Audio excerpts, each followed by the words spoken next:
Stick to the Plan podcast. Michigan's elite political podcast is about to begin, live from the birthplace of the Republican Party.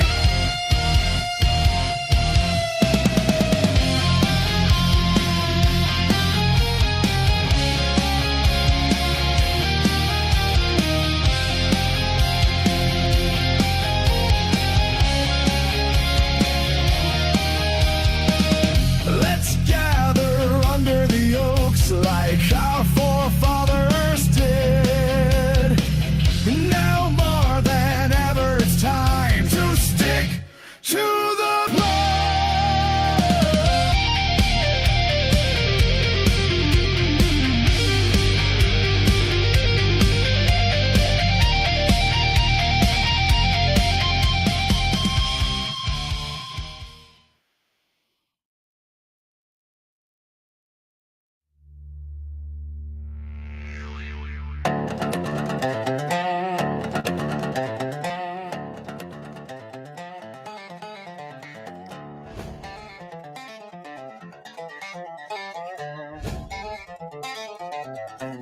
This is just a second video I said we'd play. Big grin, big promises, playing to win. Said you saved Detroit, swore you change our fate, but you sold us out at the developers' gate. You said you'd lift us high, but every word's a lie. Your crown was bought with ties, and people paid the price. Democrat in disguise. Yeah, you are. Democrat duck gun, sold us lies. Left the scars of people's suffer while the donors rise. Doug is a Democrat in disguise. Good one. Not bad.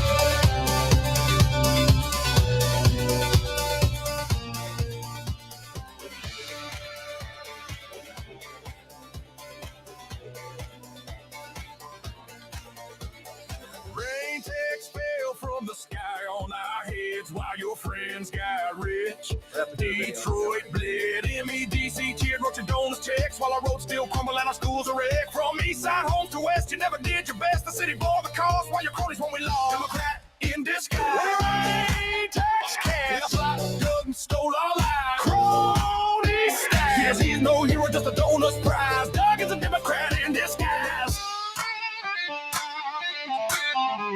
Head McNamara will taught you how to play. Backroom deals, the machine's old way. Corporate welfare, cronies on the door. You carved up Detroit, sold off its soul. Independent run, just a crooked mass. Still Whitmer's pal, still the party's task. Back in Biden and Harris, you told their line. But you call yourself free, that's another lie. The paper spin your name, but it's the same old game. From mayors to the gov, it's donors you serve, not us. Democrat disguise. Tony show, Doug and so Detroit, we all know he's no savior, just corruption's prize. Doug is a Democrat in disguise. Who sold Detroit? Democrat Doug is. Who taxed the rain? Democrat Doug did. Who fed the MEDC while the people cried? Democrat Doug did. Doug did. Who lied? Who lied? Who lied? Democrat Doug in lied. Who lied? Who lied? Who lied? Who lied? Who lied? You claim revival, but it's all pretend. Blitz for the rich while the poor descend. Now Lansing's calling you off the crown, but Michigan won't let you tear it down. Democrat in disguise. Democrat machine man. Democrat duck guns sold us lies. Dirty plan. We see the truth no matter how you spin. Your Democrat mask can't hide the sin. Democrat disguise. Rain tax thief. Democrat Duggan brought us grief. In disbelief. From the east side streets to the west side cries. Duggan's a Democrat in disguise.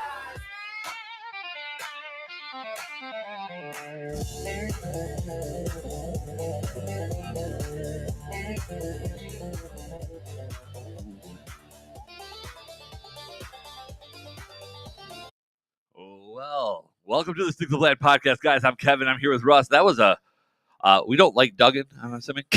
Kevin, that got my juices flowing. Got your juices flowing. You know, somebody sent me that yesterday. I want to give the credit to you, like maybe you produced that or something. No, I did. But you did not. I wouldn't do that. And I only watched it once. I sent it to you, and that got my juices flowing because I'm just going to come out and say it. Fuck that guy. Apparently, yeah, we're okay. Yeah, not friendly. Got it. No, Duggan is not a Republican. He is can claim to be an independent. He's far from it. And Lansing corruption is bad when it comes to the MEDC. and he is the epitome of that. So, and Yeah. I'm sure our guest is sitting there and probably have some words to say about that. We will Absolutely. get to that. Yeah. Kevin, this Monday didn't come around too fast because we took last Monday off. Yeah, we had some time off, and Why did? Oh, it was Memorial Day. Labor Day. Labor Day. Labor Day, Yeah, the best day, other than it needs to be warmer. But it was Labor Day. We had we left 2 weeks ago and said, "Yeah, we'll be back on Monday." And I'm like, because we did a 4th of July show. If you remember. We did. Because we were going to take it off, and I'm like, let's just do it. No one else will be on. We had taken a bit of a break when our old studio went to ship. Yep. And before you invested in this studio, and you made the commitment at that time, we're not going to miss a Monday because we lose viewers. And there is a truth to that. Oh yeah. The internet forgets quickly.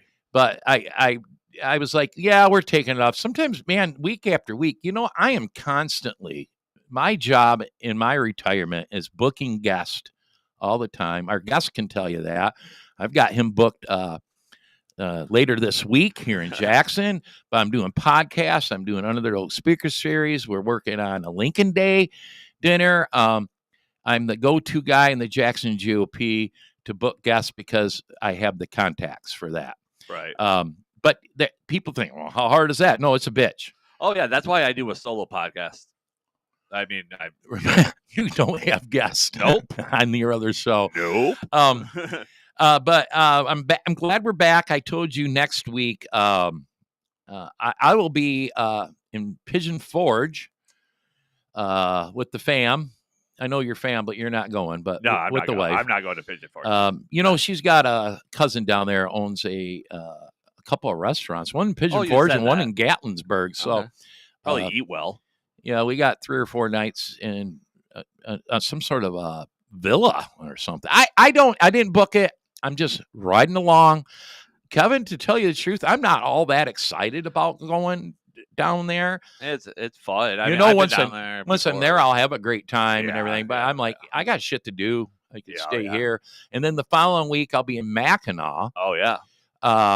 But I think I'll be back late Sunday, so we can do the show that following Monday. We'll talk about Mackinac. Yeah, actually, that'd be a great show. We'll talk about Mackinac, but we'll play that by ear. But maybe next week you'll have John Smith. Yeah, I'm thinking John or Smith Chris, or I pull it alone. I don't know what we'll do. So, I know you prefer John over Chris. Nothing against Chris. But no, we have different styles. You and John do great on the show. I like having John.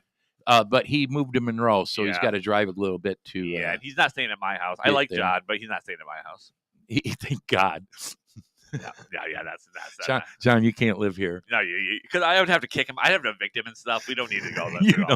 You let him stay one night.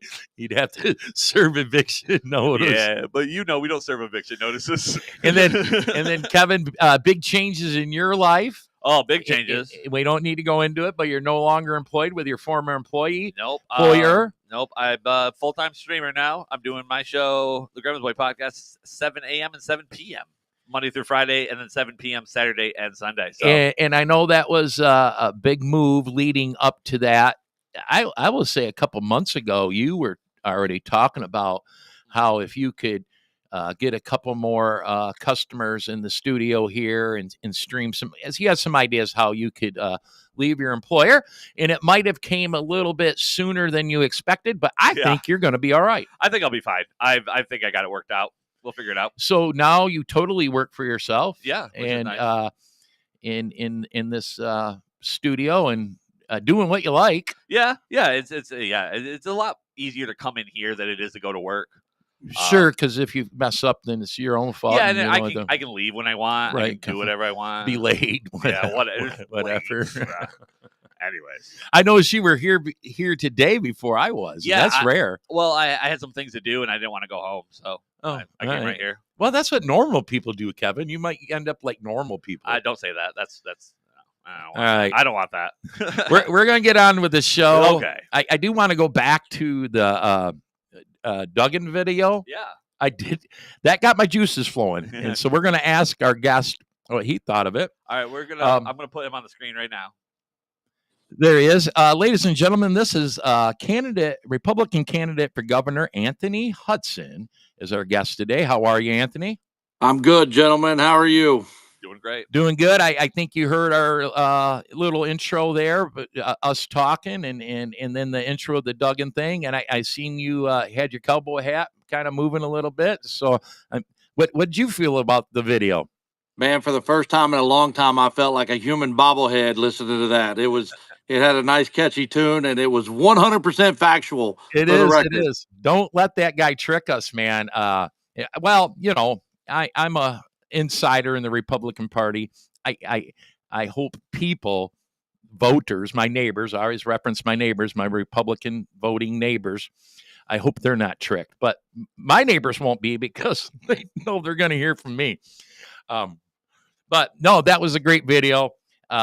Like I said, is the second time I seen it. It got my juices flowing a little bit. Yeah, I only saw half of it earlier this morning, so that was new to me. Now, it was a little long, but then again, there's so much shit to talk about with that guy. You could probably make it longer. Well, I mean, and I don't know how he would be fooling anybody. He's, comes from Detroit, and that's, been a Democratic-run shithole for a while.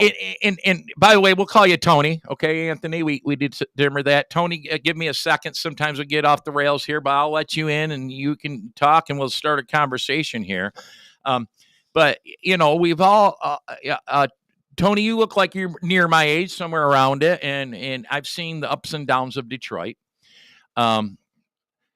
Detroit's a beautiful city. It's downtown, midtown, the arenas, all that crap. I don't mind going there. I feel safe when I go there. It's better than it was 10 years ago. But that's just on the surface. The city is messed up, and he's been the mayor. Living conditions suck. All that is corporate welfare that you've seen. Build on that. Let me tell you, the Illages have plenty of money to build their own shit, but they use taxpayer dollars to do so. Yeah, well, and that's what billionaires do. That's why they're billionaires. Right. But anyways, introduce yourself and tell me what you think about that, Mr. Hudson. Well, first of all, I'm Anthony Hudson. I go by Tony, like you said. Our campaign slogan is "Why not?" I don't know if you've got the gist of that yet, but Tony backwards is "Why not?" Oh, that's right. Okay, I like that. I forgot you had said that at an event. Yeah, very. It's probably the most catchy slogan in all of politics right now, and it's also true. I'm a regular guy. Listen, I drive a truck for a living. I got a family. I got 2 boys, 16 and almost 15, and we do regular family shit. We go out and we live our lives. We take advantage of this thing in America called freedom. We don't like to be told what to do or how to do things. That's not the intent of freedom. And we want to get our state back to that. We want to protect the rights of the people here in Michigan. We want to bring freedom back to Michigan. And we want to get the corruption out of Lansing, whether it's on the Republican side, the Democrat side, the uniparty side, any and all of it. We want it gone. We want the state of Michigan to belong to the people, because at the end of the day, without the people, there's no need for government. Without that, none of this exists. So it's all here because of we the people. And the politics, the power of government lies within, from, and for the people. And I think we've lost sight of that for a long time now. And I get asked questions all the time. Well, what political experience do you have? And I said, I don't. I'm an American citizen. I'm a Michiganian, and political experience equals failure 100% of the time. When was the last time we had a successful politician in Lansing that actually did the work the people wanted them to do? I'll wait. Never. Not what I can think of. Never. We've had some people come in and try to do good things, and then they get bought and paid for. They get money under the table, or they get persuaded to push an agenda that the people don't want, i.e. solar farms and wind turbines in the state of Michigan. We've got so much crap going on here that goes away from governing the people, and it's more of a dictatorship with private agendas that they want us to pay for. And much like many of the Michiganians in this state, I'm tired of funding a government that doesn't really know I exist. So my whole purpose here is to make sure they know who I am, and that we're not going to be pushed around any longer. There. Sounds great to me. That message, resonates to a lot of people. There's a lot of grassroots individuals. most voters out there probably feel like they're neglected. Their voices aren't being heard. I think back, the normal guy being elected as governor. I think there's been a handful of normal guys that have been elected to state house, state senate, but they most of them quickly fall into the groove of the way they think government's supposed to run, and it doesn't usually sit well with us.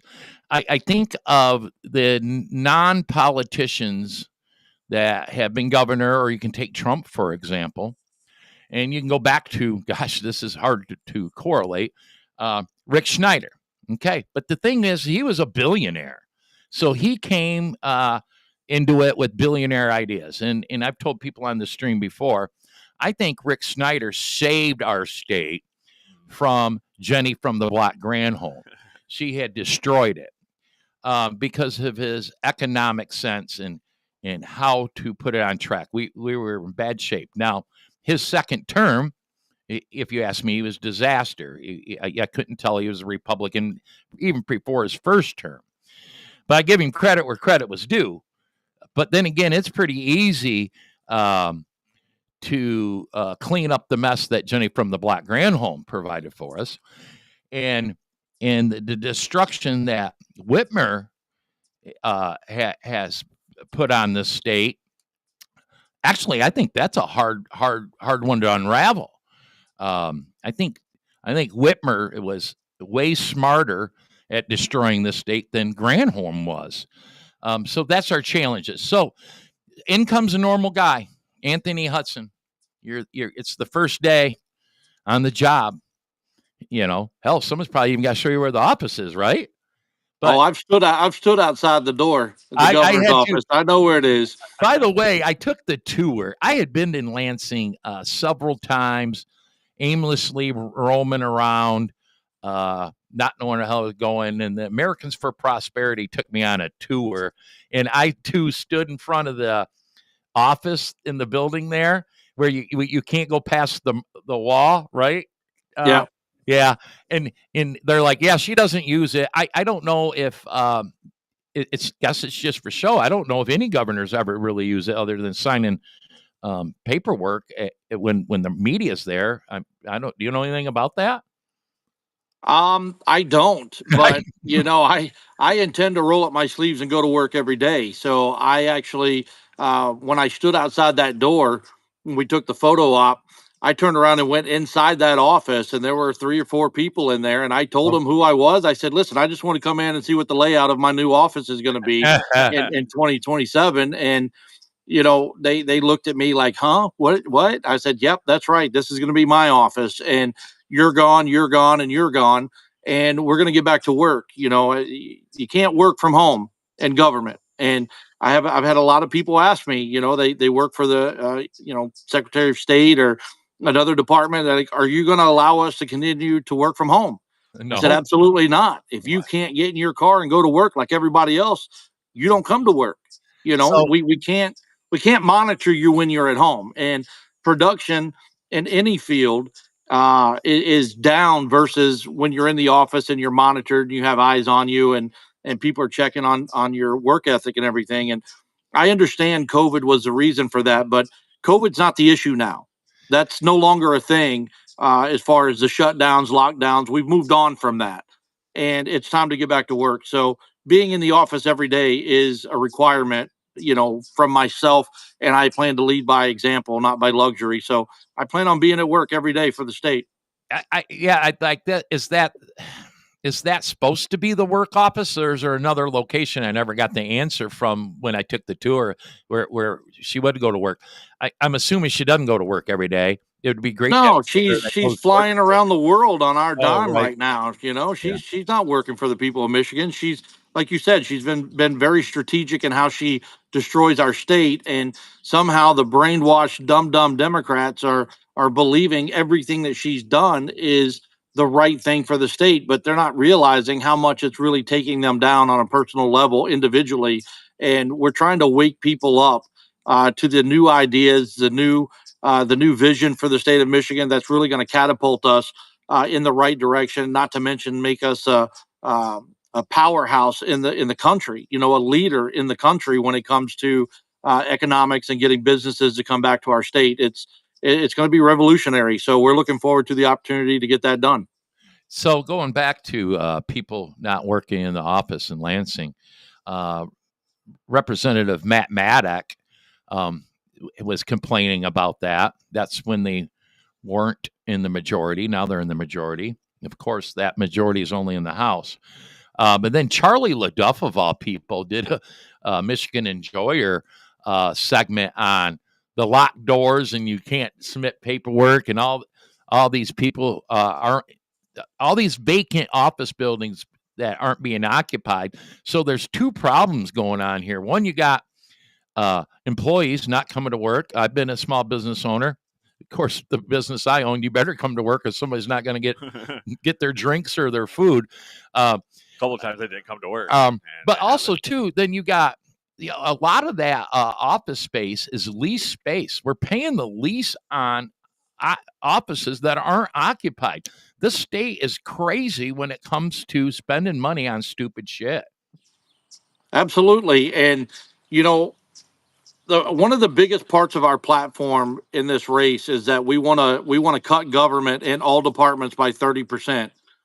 And if you ask me why, we're gonna go back to Snyder for a second, because under Governor Snyder, love him or hate him, we had a $54 billion budget with a $9 billion surplus, and now here we are pushing $85 billion with a $1.27 billion surplus.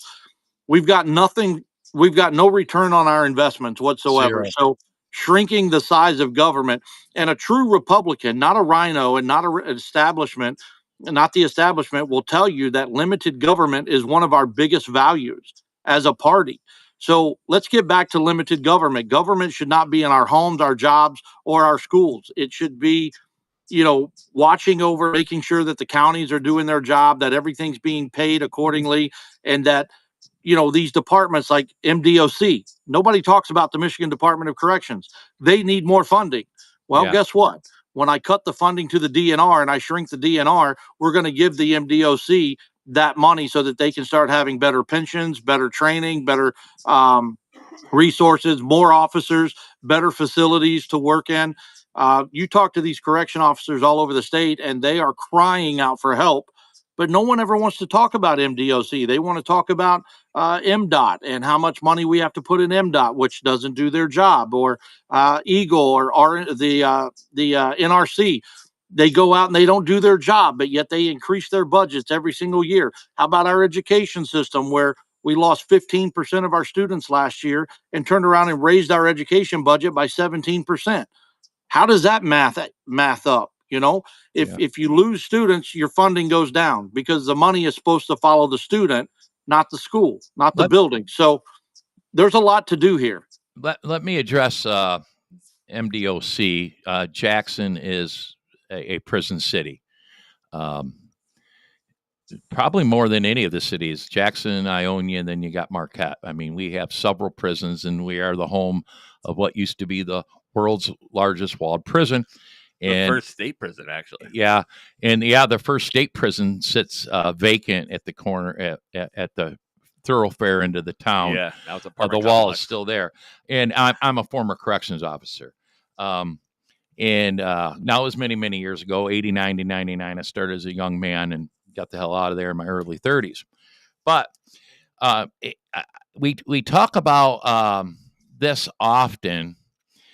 And I was one of these people going to county commission meetings and in any government meeting, and I still hold to this to a certain degree, getting rid of pensions, that these employees need to be on 401s like every other working American and everything else. And I still agree to that to a certain point. But what's happened, and this is going to tie into MDOC, what's happened now, you got employers who can't keep employees because there's no reason to stay at that job anymore. Yep. One, they don't pay.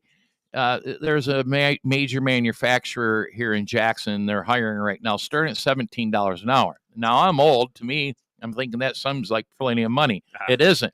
That starting wage probably should be 22, 25, just off the streets, guys, just the way the economy is. But anymore, you can work at the Michigan Department of Corrections. There is no pension. And those jobs start above 17, but not much. Why the hell are you going to work for the Michigan Department of Corrections for $21 an hour? I made near that at a grocery store. And then there's no pension. You can take your 401 and move to another job. Yeah, and the benefits aren't really that good either. And I'm not in a hurry to suggest employers need to bring pensions back. So they're extremely expensive, and the cost of goods will go up potentially. But the Michigan Department of Correction, this State Rep Kathy Schmaltz had, being from a prison city, has been pushing this for a while, and nothing's been able to get done. And then you go back to the unions are pushing for it. Well, the Whitmer's administration and the Democrats, they're all aligned with the unions here. What the hell's the problem? What's going on? It is serious. And gosh, I bet you the state police still have pensions. Oh, I'm sure of it. But the Michigan, the corrections officers don't. Nope. I know they don't. No, that's a serious problem, and they're overworked.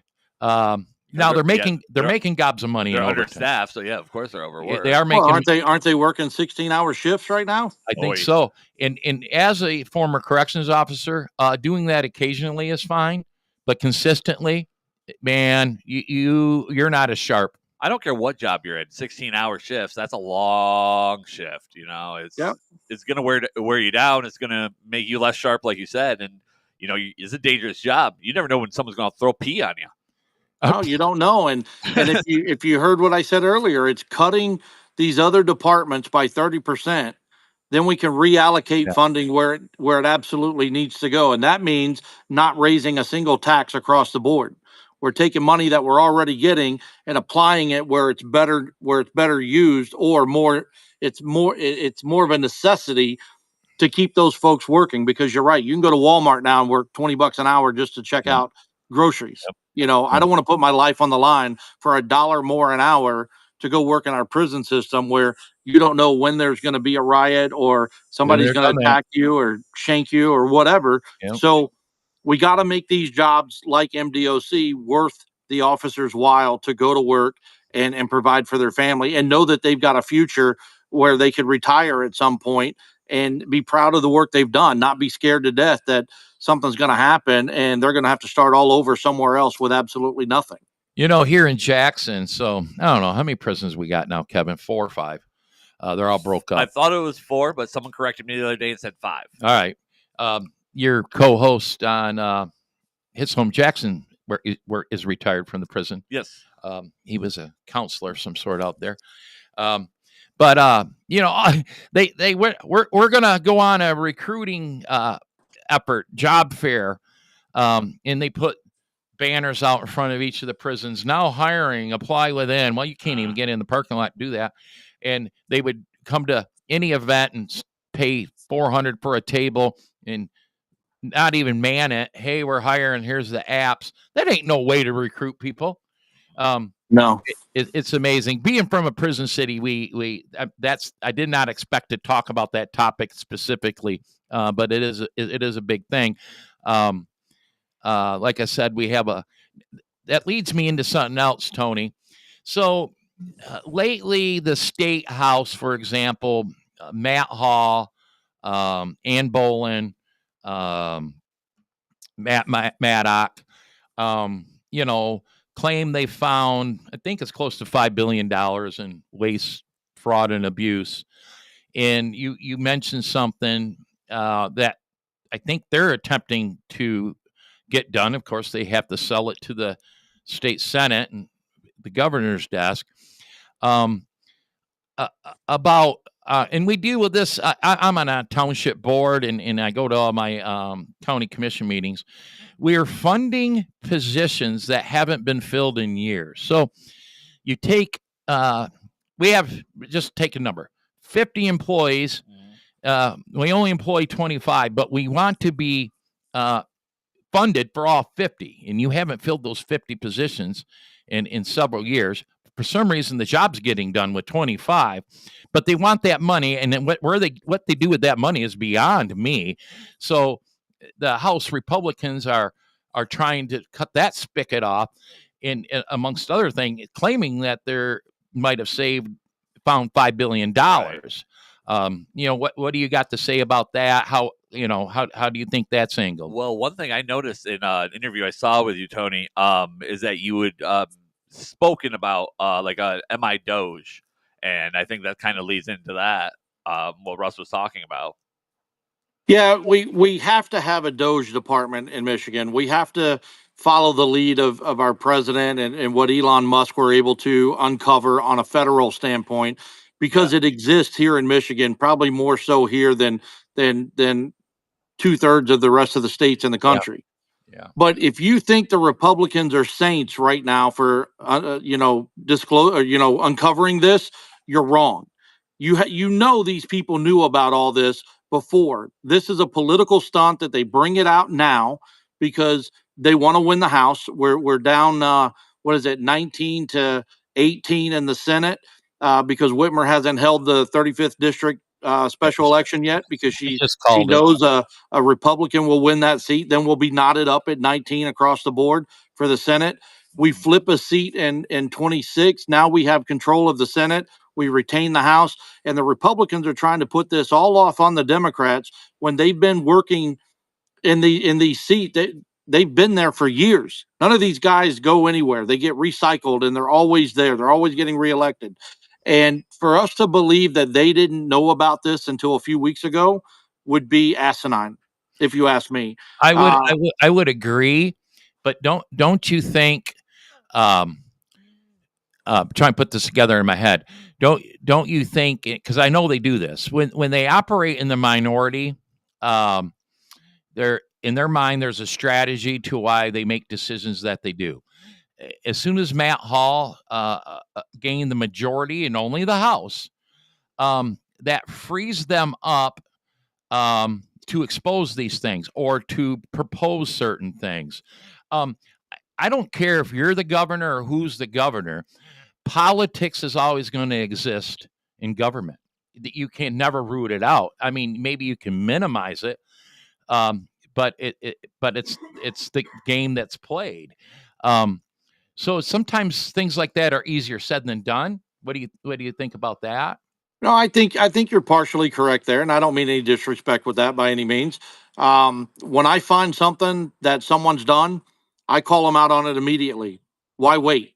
If you wait 2 years with something like this while you're trying to strategize, how much money is being spent? How much of our tax dollars are being spent while you're holding off playing sharks in the dark? You got to expose this immediately so that people are aware of this, aware of what's happening, because unlike campaign finance and running for office, there's no accountability when it comes to our budget within government.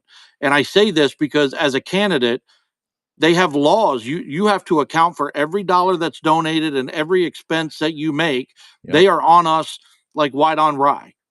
But why?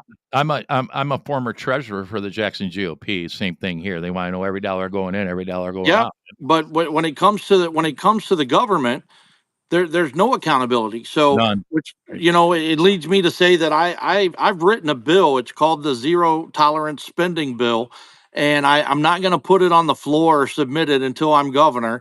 And what it allows me to do, if passed, would allow us to audit the government every quarter, every facet from city, township, county, state, and then publicize the results publicly so we, the people, know where our gas tax is going, where our lottery tax is going, where our alcohol and tobacco tax, where our weed tax. I mean, pot for potholes was the slogan, right. But yet we're selling more pot and we have bigger pot. Froze up. And we need to find the culprits and we need to charge them and hold them accountable, which means we have to get rid of the political immunity and start bringing accusations and indict these crooked politicians that are stealing our money and not doing the job that we elected them to do. I don't think there's a candidate on either side or Dum Dum Dugan down there in Detroit that would stand up and say, hey, even if you're within my party, I'm going to hold you accountable if you screw up. That's the leadership that we need in Michigan. And I don't even like the word leadership, because when you go to work, you work for your employer. Your employer tells you what to do. If you stood up and told your boss, this is how things are going to go, you're not going to have that job very long. And the government works for who? The people. The people. So why are they telling us what to do and we get to pay them to do it? And if we don't do it their way, we find ourselves in jail. We find ourselves with penalties and fines and fees and all this crap. They're controlling us like little blinded sheep in a field. And I've asked people to stand up and be shepherds and start leading your own flock, lead your family, do your thing, live your life. And that's where individual liberty comes into play. When you have your individual liberty, you live your life the way you want, you make your own decisions. But if you harm someone or hurt someone, you're found, you're held you're held accountable for that, and you'll be tried and treated appropriately. We don't have individual liberty in this country anymore. We have control from dictators who like to scream the word democracy, and they're forgetting that we're a constitutional republic. We're not a democracy. So I often, on a local level, on a board I sit on, all Republicans, a lot of people they might vote Republican. They don't know how to be a Republican. But this is going to start getting somewhat juicy. I'm not a throw a guy under the bus guy. But, all right, let's say you're elected governor. And, yeah, let's say we keep the state house and we regain the state senate. And you talk like Trump would. Trump's like that. He just calls people out, right? I get it. That's worked for him to a certain degree, to a large degree. Yeah. Now Anthony Hudson's the governor, and you're on there.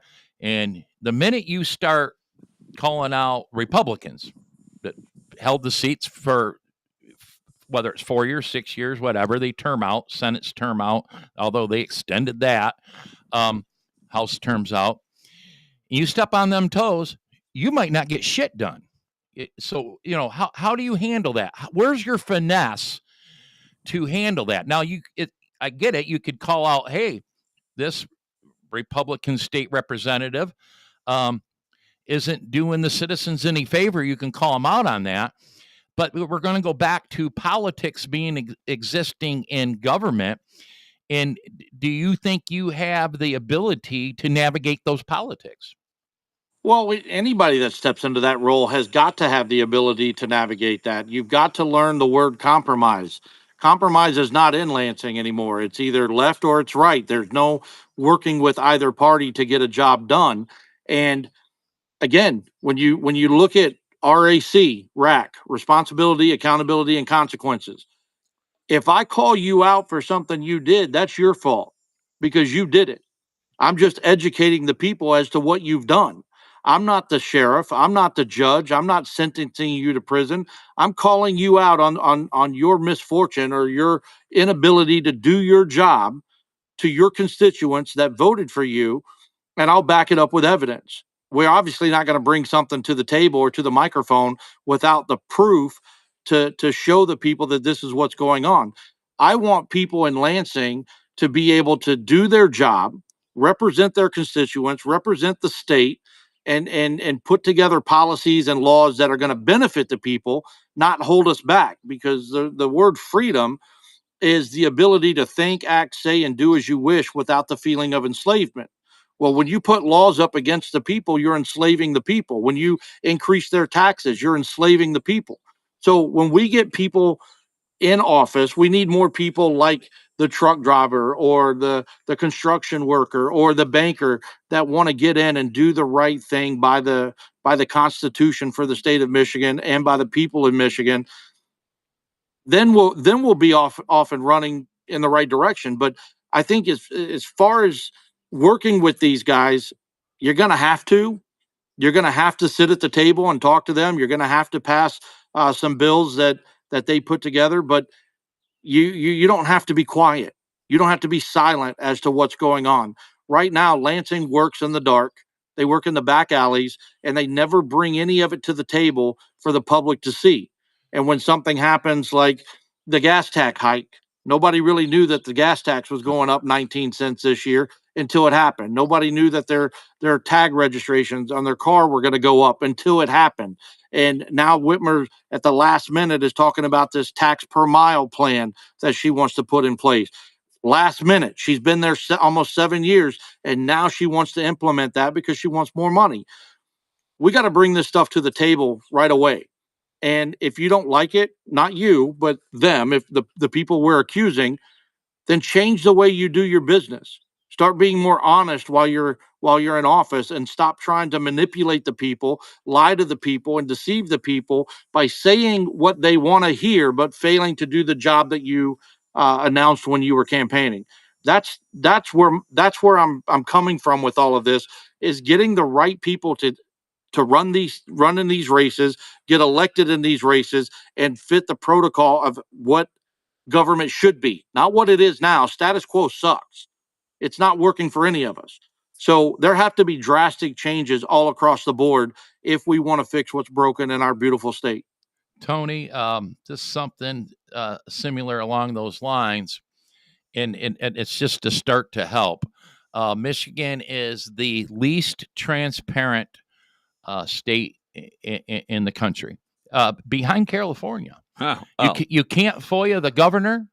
You can't FOIA the whole list of them. Really? And a lot of candidates are talking about, we got to change that. I hope they do, because that's a great start to transparency. Because, and I don't want to give media any excuses, because media sucks. But even the good media that's trying to find things out, they stop even attempting to do so, because you can't find out the information any darn ways. And I know it's the state. I know it's a bigger deal. I've been involved heavily in politics for a decade. It's what I do. And, I've only filed one FOIA request in my whole life. And now that's locally. Wouldn't it be nice to have a government where you could just ask and they'll give you the information? You don't have to fill out piles of paperwork to get it done. Long before I was on my township board, I would just go down there and ask, in a tactful way, and they'd give me the information I needed, and I moved about my way. And I realized there has to be a process and a structure at state government. It's not like a little township. But you can't even FOIA request the governor, Right, and it needs to change. I think the governor ought to have an opportunity once a month, advertise it, where you're going to be, what you're going to do, and you get out there and you actually talk to the people in the state. You let them bring their concerns to you, bring their questions to you. I mean, it's one day out of the month, and you stand up there on the pulpit or behind the podium, and you got your microphone, and you take the hard questions. You answer people. And if you don't have an answer, then you have a timeline of when you'll get back to them with the answer, and you do it individually. Without transparency, you allow the government to steal your money. Yeah, you do. And we work too hard for our money. We're the ones, the middle class, the working class of this state and this country are the ones that fund all the corruption. We go out and they make it so that we have to work 50 hours a week, 60 hours a week, 2 income families. And then you barely survive, even if you make $100,000 a year, because our taxes are so outrageous. Our properties are taxed to the T, and that's always increasing. And there's just no break. We are working our butts off to fund a system that doesn't have the people in mind at all. And when you change the philosophy, when you change the narrative, and you get the right person sitting at the head of the table, that person will guide the ship. And that's exactly what I bring that's different from your John James or your Eric Nesbitt. I don't have those relationships in Lansing.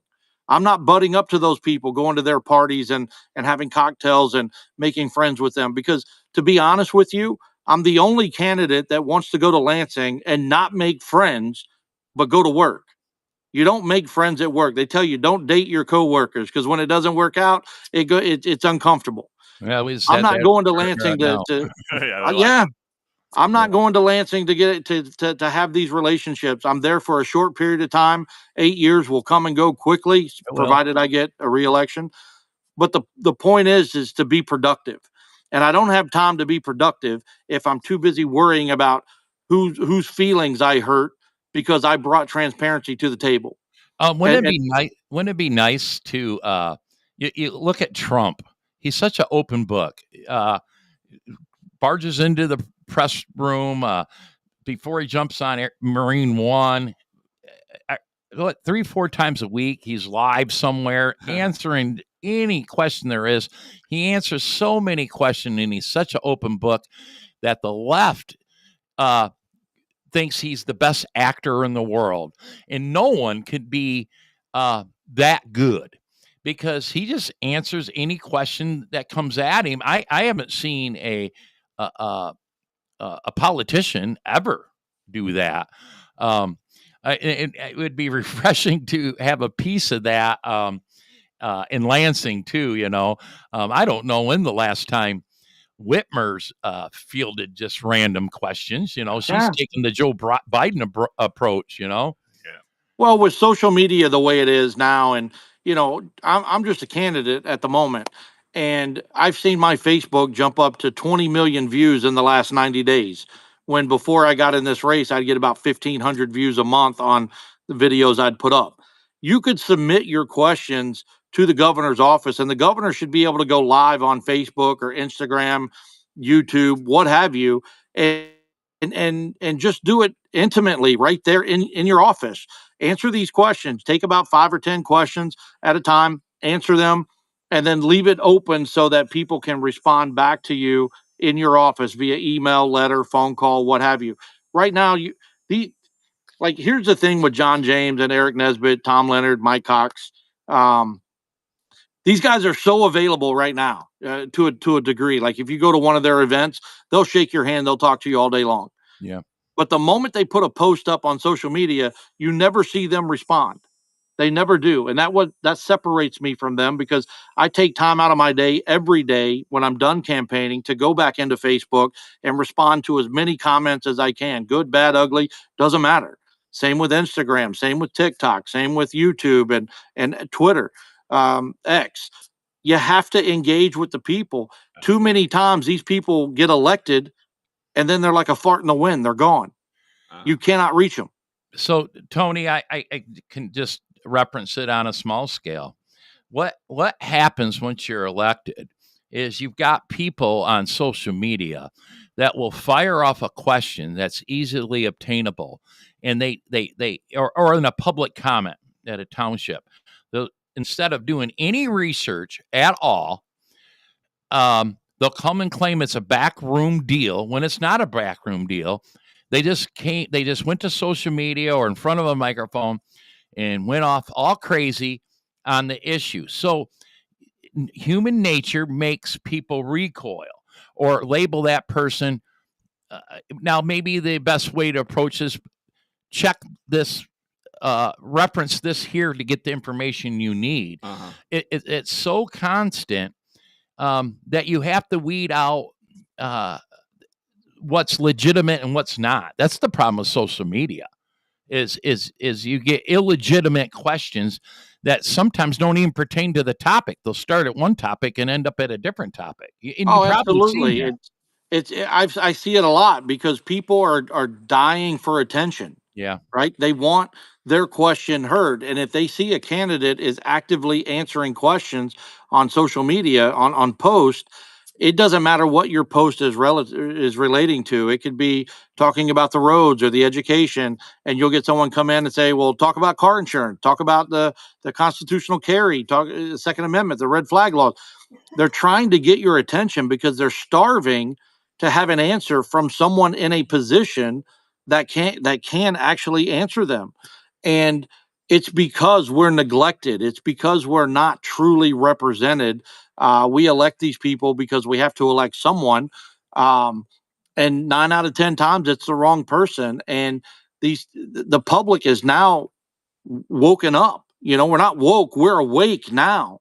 And I see more people just right here in the Republican Party that are standing up fighting against the establishment and the rhinos. They're sick of it. They're tired of seeing the direction the party's going, and they're trying to revert back to what it used to be when you could have that dialogue, when you could contact your representative, when you could get on the phone with someone. And I'm not throwing Jim Runstead under the bus by any means, because I have contacted him, and he, a couple days goes by and he'll call me back. But before I became a candidate, that would not happen. It would not happen. But because I'm a candidate in the party that he represents, he gets back to me eventually at some point, and I respect that, because I know he's busy. But my goodness, is he as busy as I am? I've traveled 16,000 miles across the state in 8 months. I've been to 42 counties in 8 months. I'm everywhere. And I take time out of my day to return people's phone calls that I don't even know. I answer emails from people I don't even know. I'm sitting here at home when people buy merchandise, and I'm bagging it up and putting it in the mail for them. I don't have people doing that for me. You are a good merch guy. We like the merch. You are a good merch guy, and I almost wonder, because I know Kevin's over there wondering, are you the social media expert, or is your son, or because you're the best candidate for social media presence, that's for sure. Well, I think no, that's all me. Oh, that's all me. Yeah, I do.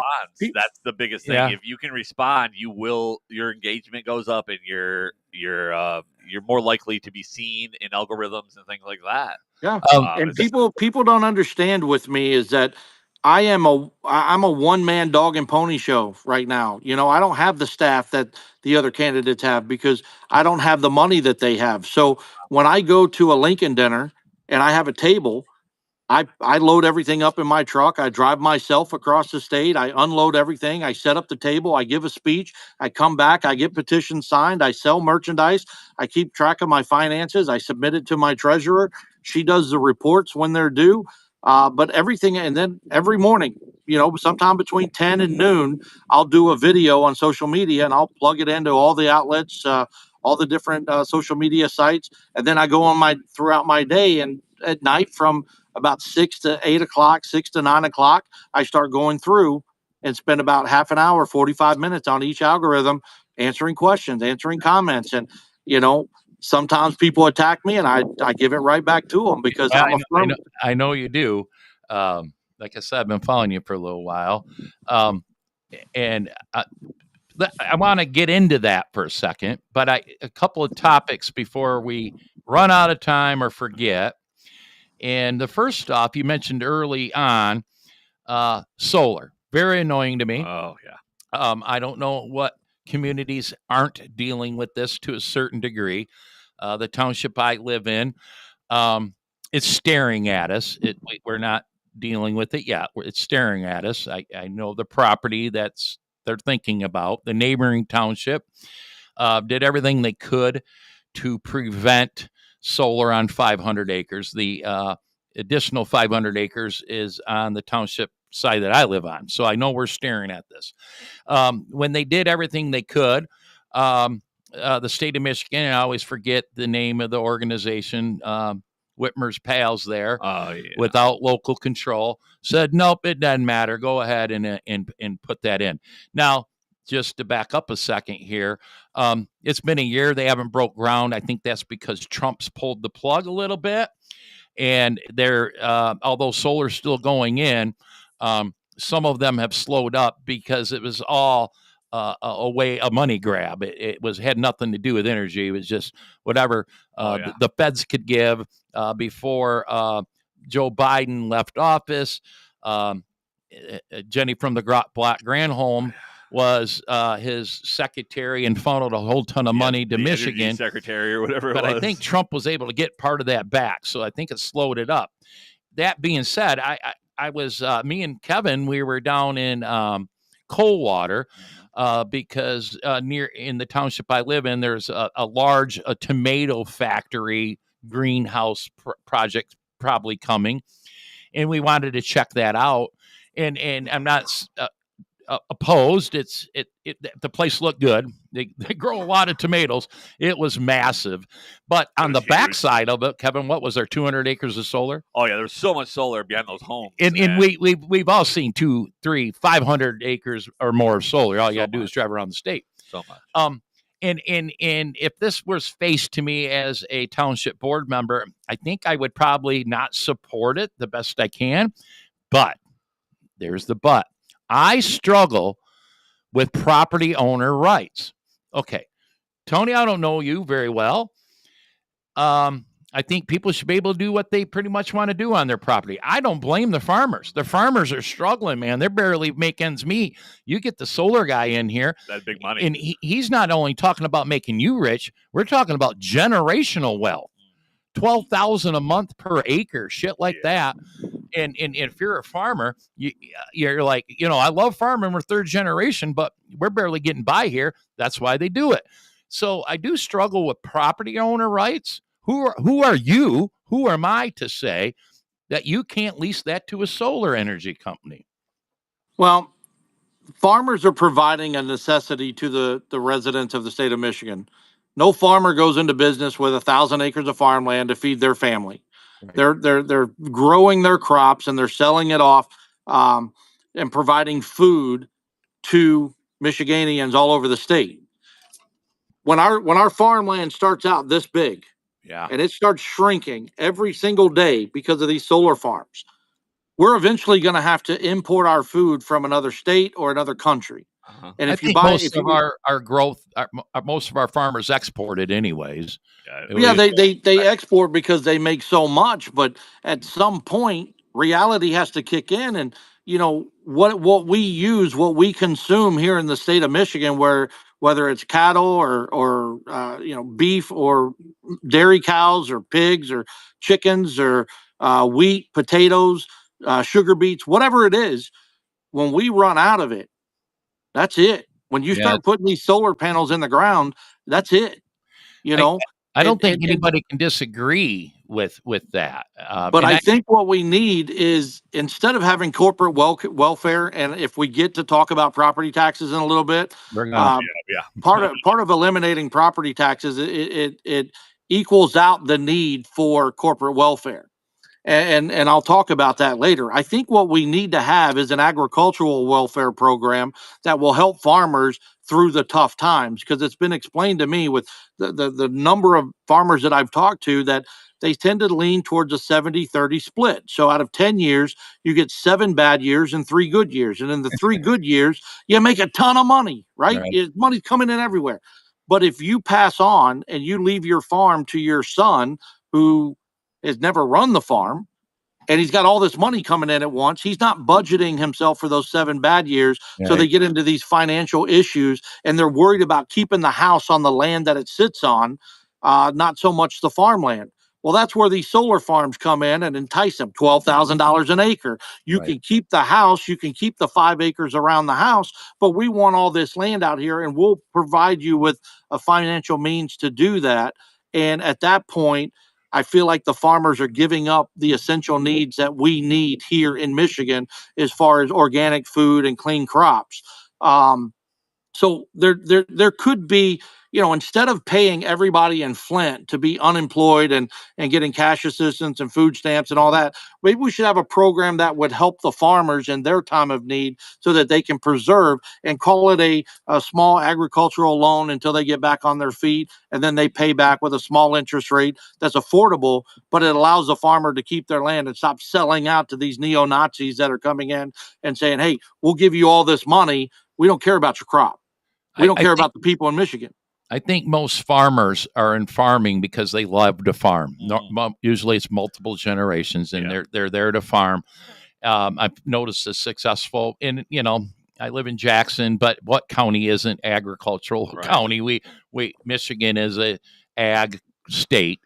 What the farmers I see that are considering this, let's say you have 1,000 acres, they'll lease out 500, and then they'll keep 500 to the farm, so they can say that they're still a farmer. Hillsdale County has a wind farm. Maybe it's been down there 10 years or so. And I know it's the farmers that I know Trump hates wind, and people probably. I prefer to see the wind than the solar, because those farmers are farming up to the wind turbine. Now you'll go into the whole. It's not good for the crops. It's killing birds. I don't know. It doesn't. I wish they weren't there. But at least those farmers are still farming the property. Now I notice each and every one of them have brand new, nice tractors. All those farmers that have the wind turbines in their farms, where if you take solar and cover 500, that's not only done for the life of the solar, but I'm hearing reports that it's done for 50 years, maybe 100 years. And then you see where in Europe or whatever around the world, where they're putting them in the median of highways or in parking lots. And to me, that would be a better use, if there's even anything significant to where solar is really helping our energy needs anyhow, because I'm doubtful that they are.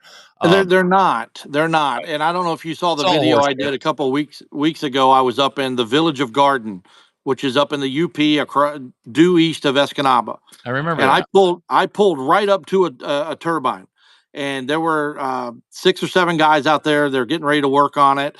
So I pulled a guy aside and I started asking questions. He didn't want to be on camera, but he didn't mind talking and didn't mind me shooting the video without putting them in it. So we took advantage of that. And what they said to us they were doing is these long blades, right? The turbine blades, fiberglass blades. There is a rod that runs through them. So the blade is a sleeve. It goes over the rod. They go up, they detach the arm to change out a gear housing. Okay. When they do that, they lose about 50 gallons of oil. And when that falls to the ground, it's got about a 70-foot radius of where it hits the ground. So DTE has to come out with the hazmat people, and they have to clean it up and replace the oil and all that stuff. So when you say they farm right up to the turbine, it's about 75, 80 feet around the turbine that they don't plant. Right. And if you've got 100 of these on your property, how much land have you just lost on your acreage? Quite significant, but not as much as solar. Yeah, solar. It's not as much as solar. You're right. But the village of Garden, those folks that we talked to said if those solar farm, those wind turbines up there in Garden, if they produced 1 million megawatts of energy a year and it went to the Detroit grid, Kentucky is buying 1 million megawatts of energy from our grid. So we get nothing out of it. We're paying to install it. We're paying to maintain it. We've got the spillage of the oil, which we have to replace, and we get absolutely nothing out of it. And that seems to be the common theme, even with the solar farms. They've got one going up in Sheboygan that's 800 acres, and every bit of it is contracted to Chicago. Sure. So why are we giving up our land at our expense and taking away our view when we go up north? I mean, it's God's country. We go up there because it's beautiful, not because it's Detroit. And we're sacrificing all of that so that another state can benefit from what we get. I don't see the trade-off there. And for a farmer to take the money to enrich himself, I'm just going to call it like it is, fellas. It's selfish. I understand it is selfish, but I definitely don't blame them. No. And Kevin, you had a question you were trying to get in. About because I mean, as far as the wind goes, I'm not sure. I was just reading through the chat too, and they put something about why don't we just put all the solar in the desert where nothing grows anyway? But this is something they're there. Yeah, when we were driving through by that tomato plant, I came up with the idea. I thought of it. We're like the 38th state for sunshine. Right. And for creating solar energy. And I thought, I'm like, well, that's kind of stupid. But then I thought something bigger.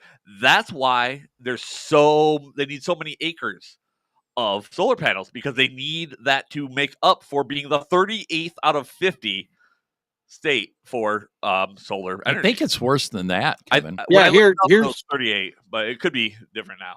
Here's the stats on that. The state of Michigan annually averages about 55 clear sunny days a year. 55. And I gave a speech in Grosse Pointe Park where Eric Nesbitt and Mike Cox were there. And I told the people, I said, 55 average days a year where it's completely clear, good sunshine. Isn't it ironic that our solar panels work about as much as our legislators do in Lansing, because they only worked 55 days last year? So it's not conducive for Michigan for multiple reasons. One, we don't have the weather for it, and two, we're not getting any benefit from it. If you want solar panels, put them on the top of Meijer, Walmart, shopping malls, plazas, parking garages. Get them out of the ground, put them on the roofs of these buildings. If you want wind turbines, name the 2 places in the United States where it's constantly windy, where these things could work 24/7, 365 days a year. If you can't tell me, I'll tell you. Tony, I don't know if I know it's a windy city, but I don't know. Not Chicago. It's along the East Coast or the West Coast. Have you ever been to the beach along the ocean and it's been calm? You always have a breeze coming off the ocean. Yeah, you're right. Always. Tony, I know you've done some travel. It was maybe a couple years ago. I was leaving a Trump rally. Gosh, I always forget what towns I went to, so many. But the solar or the wind farm in the Ithaca area, Alma area, that you see off 127. You drive through. I didn't realize that was multiple counties. We came in from the east. I hadn't been up there in a while. They rerouted us, and they were heading us west on some country road. Eventually, we ended up on 127, and you couldn't count all the wind turbines. No, it was multiple counties. You can see. You got so sick of seeing them. And yes, it's impressive to see them from 127 when you're heading up north. You see a lot. But people need to realize it's more significant than that. It is massive. The footprint is surprising. We were down in the Horton area, drove past one, the closest I've ever been to one installed. And the footprint of it is massive. You don't think about how much room that actually takes. So I think we're going to get into income tax and property tax next, because we are running out of time. Yeah, we're alone. And this happens on the show all the time. I think if government subsidies for wind and solar were taken out, and just like any business, you go ahead and do it as long as it's self-sufficient as a business. Right. If we took the state funding them or the feds funding them and everything, and there's still growth in wind or solar, that tells me that maybe there is something there. And you know what? Put them in where you want. I bet you they're not going to pay $12,000 a month per acre when they pull the government subsidies out from them, because from what I understand, from what I'm hearing, they don't work anyways. It's all a money grab from the government. It's all facade. And so if the industry survives without government help, all right, I think I'd look at it differently. Right. Well, my plan is to end the wind and solar initiative on state land and farmland. Yeah. You drive up north, you see a lot of the state land, the ORV trails, the 2 tracks. You'll see solar panels up there.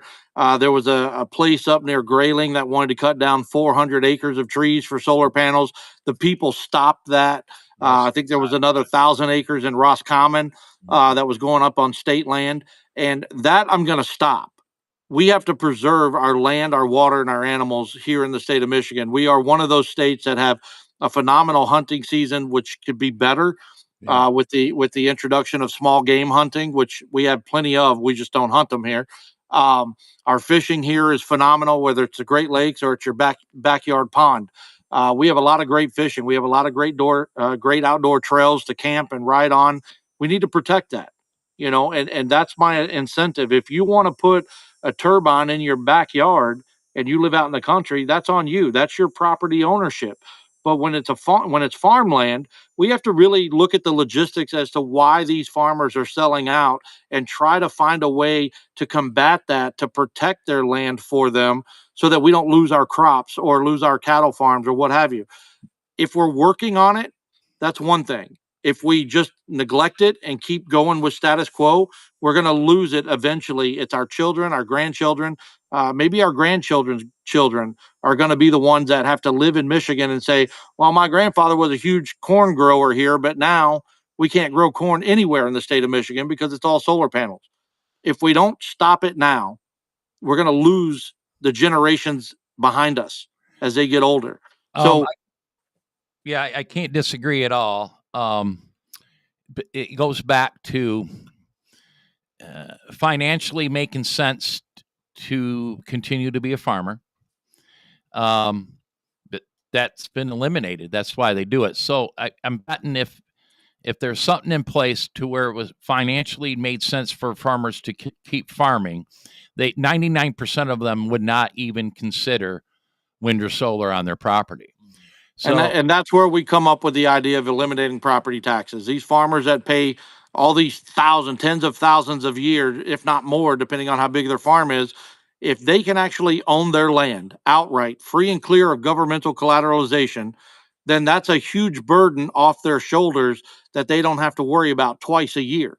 So that's one step in the right direction, is getting rid of property taxes in the state, residential and commercial, right? So that people can bring their businesses to Michigan, own their business, own the land it sits on, and turn that tax debt from one state into a revenue in this state. And it allows our farmers to take that money and reinvest it in their farm or stock it back for a rainy day when they're having a bad harvest. It helps in more ways than it hurts to get rid of property taxes at this point in time. See, that's where I kind of I question it, just because I'm just not as well educated in it. Because obviously, taking away property taxes, I mean, we're talking public safety, schools. We were talking before the show, sewers, and many things we don't think about. And so, where is that funding going to come from? Because my understanding is there's a good possibility that would just be kicked up to the state government, essentially making the state government bigger. Before you answer that, Tony, I'll add to that. I'm an advocate for the elimination of property tax. If it makes sense. I am not an advocate for axe my tax, and I will be torn to pieces after this podcast because I went in on this, and those axe my tax people are vicious. They won't even listen to the cons of axe my tax, and they'll even come out and say, well, what's your solution? I don't have to have the solution. Yeah, I'm just saying, it's your plan. What's the solution? That's not what I do. I elect Republicans. Okay. Right. And I'm not even certain that our politicians can do it legislatively. So I don't know what that'll look like. All right. Your platform, Tony, you're in favor of the elimination of income tax and property tax. Okay. I'm like this. Why should we recreate the wheel when we've seen successful states eliminate income tax? Okay. I think that's an easy one to do with minimal impact. And Kevin can tell you, I don't feel sorry for the schools. I don't. They're overfunded. I'm tired of all the millage requests, all that shit. Yeah. Okay. But they have to exist. So my thought is let's get rid of income tax, and then let's carefully look at what it would look like to eliminate property tax. When you campaign on eliminating both, I think that's even people who hate paying both of them are like, that guy's crazy. Yeah, because not just you, others say it too, Tony. Other people out there. People don't realize, you think about your roads, and yes, that needs fixed. You think about public safety, you think about schools. But what about sewers? What about the street lights? You got people out there. There's so many things that you take for granted day in and day out that are funded through taxes. And I'll really catch some heat for this. A lot of the seniors are like, seniors shouldn't have to pay property tax. Well, I wish that was the case, but seniors use the services more than anybody does. And they're the people that own homes. The first person to call and complain that the street light is out will be a senior. Yeah. Okay. And so how do you do both? What would you prefer to see go first, income tax or property tax? Property tax, first and foremost. Michigan has 87,000 families that are on the verge of losing their homes. Yep. We're going to increase the homeless population in Michigan over property tax. And in Berrien County or Berry County, whichever one it is, I think it's Berrien County, there is a family set to lose their home over $37. So why doesn't somebody pay the $37? I'll send them the $37 right I now. would too. I would send them 40 so they Doesn't can go make and any put. sense. It Yeah, doesn't, but it's the facts. So let me ask you a question before I answer your question. Right. Do you believe that something written today was unwritten yesterday? All right. What something written today was unwritten yesterday. You're making me think too hard. I mean, I think it can be, and a lot of Okay, times, well let me give you a quick story. Abraham Lincoln in 1860 went to Congress and said, "Fellas, I need another way to fund the war. Yep. So go out and find me a way to fund the war." Congress went to Starbucks. They had a coffee. They had a donut. They came up with all these ideas. They voted on one. They gave it to Lincoln. Lincoln liked it. He signed it, and it became the Revenue Act of 1861. In 1953, the Revenue Act of 1861 became the IRS. Prior to 1860, when he needed to fund the war, the people were not taxed to pay the government. They weren't. So, in order for a law to be made, I don't think that's true because property taxes existed before the United States government existed. property taxes, I believe, went back to like 1908 or 1910, somewhere around there. I have to go back and research that. 1700. But I checked it last when we had we've been on this before. Garrett. Okay. Not Garrett. No. But in order for a law to be in order for a law to become a law, somebody has to have an idea and put pen to paper right. to take it to the House and the Senate and pass it, right? So before it's written, it's literally unwritten. Just because someone says we have to pay property taxes to pay these local essential services doesn't mean that's the only way.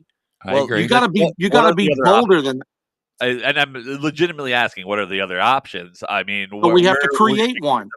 We have to create one. And you guys mentioned earlier, we didn't have local control. Well, my platform says we want to bring back local control. So if we're going to bring the control back to the counties so that the people are involved in what happens in their counties, we can create a 3% county income tax to replace the 4.25% state income tax.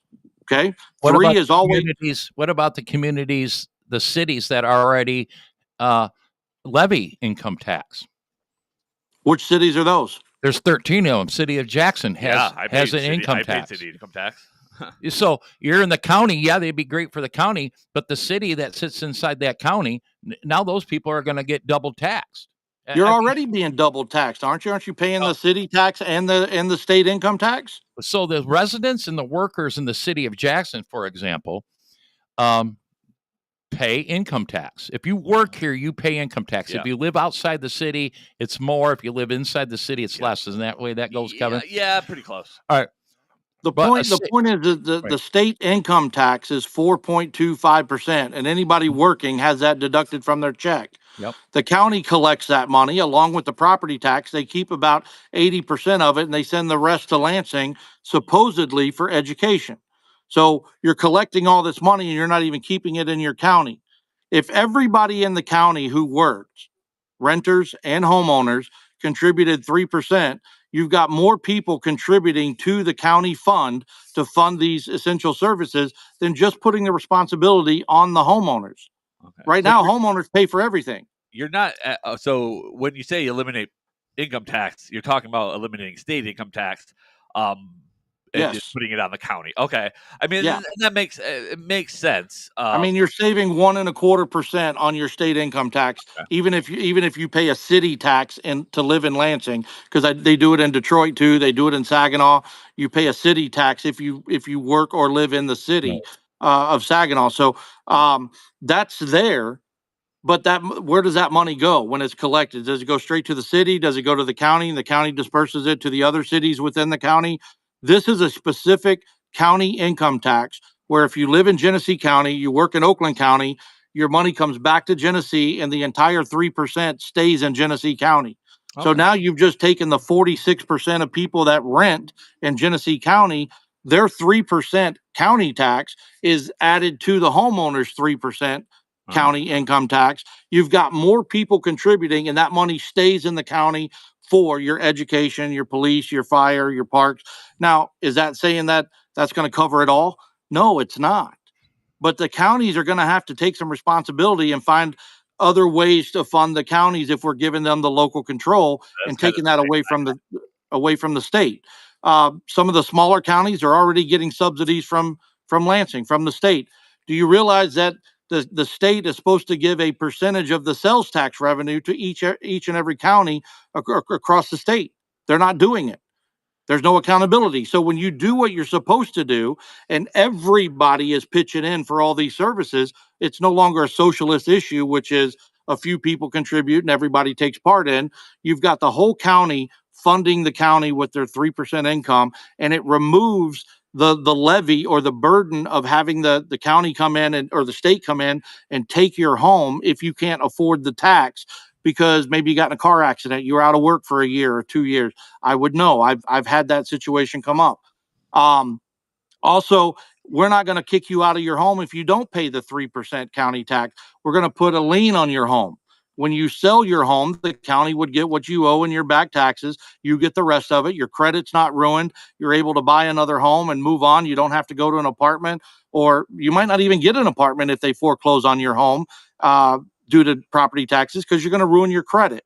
So we're finding ways to rewrite the tax code so that more people are contributing. There's no penalty of losing your home. We're still funding the essential services, but we have to look at things like we have consumption taxes with alcohol and tobacco, gas tax, lottery, and pot, right? We have consumption taxes. Why are we all paying for public transportation when we don't all use it? Yeah, Shouldn't that be a consumption tax also? The buses are empty in this town. Yeah.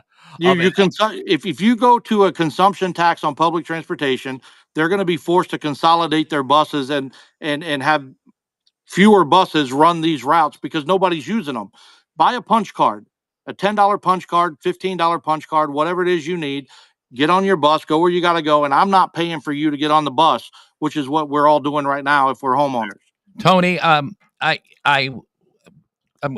want to say I like, without researching and diving into it harder, which you believe me, I probably will do.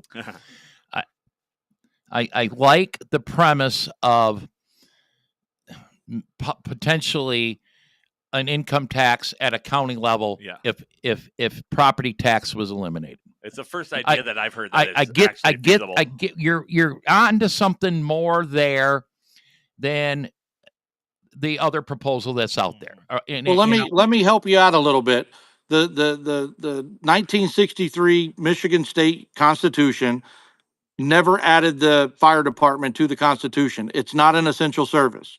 Let's be clear. If we want to live by the Constitution and we want to follow those rules the way it was invented to follow, the fire department was started as a volunteer service and it was never eradicated and put into the Constitution. Now, to fund the fire departments, the state of Tennessee, I give it to them. The state of Tennessee has a $300 a year membership to the fire department. Okay. If you pay the $300, which is less than what you would contribute to them throughout the year in your property taxes, sure. When you buy into their program and your house catches on fire, they come out to your house, they bill your homeowner's insurance for whatever they'll pay, and then you get, like, I think they told me it was 68% discount on what's left that you pay. Your neighbor never paid a penny for your house fire and your call from the fire department. If you don't join the fire department's program, then when they come out, they bill your homeowner's insurance, and whatever's left, you're responsible 100% to the fire department.